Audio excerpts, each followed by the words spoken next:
Society's charter. As part of our induction ceremony, Mr. Andrew Maraniss has generously agreed to join us here today. A New York Times bestseller, Strong Inside is the first book by Andrew Maraniss. A partner of McNeely Piggott and Fox Public Relations, Andrew studied history at Vanderbilt University as a recipient of the Fred Russell Grantland Rice Sports Writing Scholarship, graduating in 1992. He then worked for 5 years in Vanderbilt's athletic department as the Associate Director of Media Relations, dealing primarily with the men's basketball team. In 1998, he served as the Media Relations Manager for the Tampa Bay Rays during the team's inaugural season, and then returned to Nashville to join MP&F. Strong Inside was the recipient of the 2015 Lillian Smith Book Award and the lone special recognition honor at the 2015 RFK Book Awards. Please join me in welcoming Mr. Maraniss to MBA.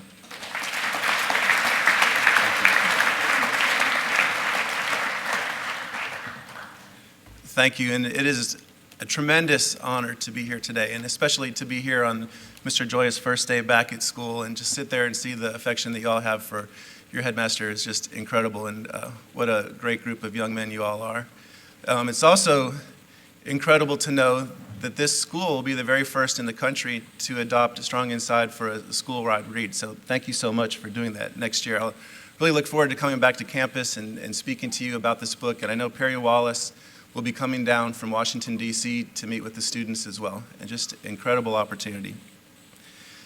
I've had the opportunity for the last year to travel around the country talking about this book, Strong Inside.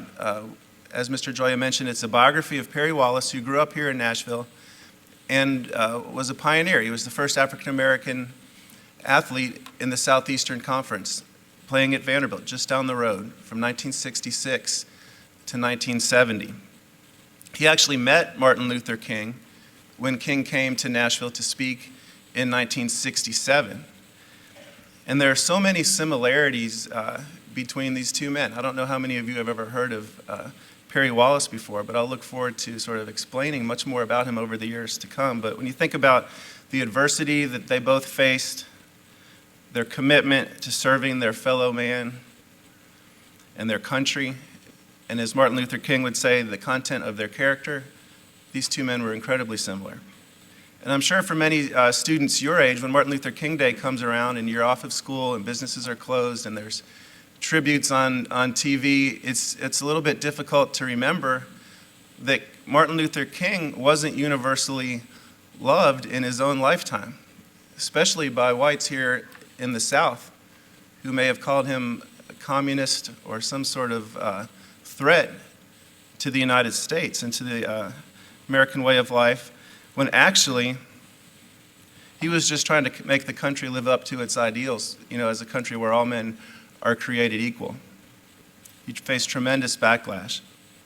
Toward the ends of his life, he even faced some criticism from young African Americans who thought that he was too accommodating to whites, and they were more interested in the Black Power movement was taking shape in the late 1960s. In Perry Wallace's case, he was a high school valedictorian. He was an engineering major at Vanderbilt, just trying to go to college and play basketball.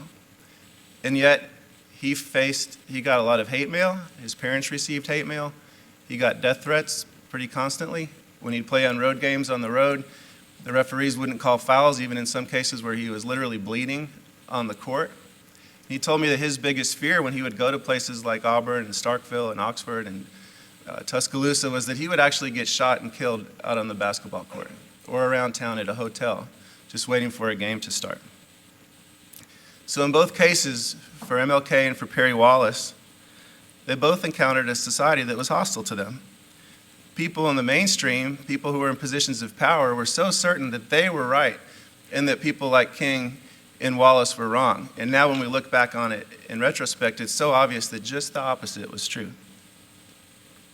They actually represented what was the best about the country.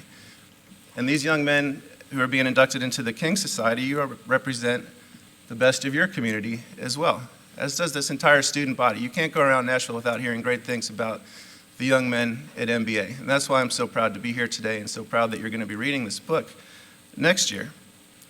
And one of the most interesting reactions to the book that I've noticed over the last year since it came out is how many of Perry Wallace's classmates, these were people that were in school with him in the class of 1970 at Vanderbilt, have now read the book.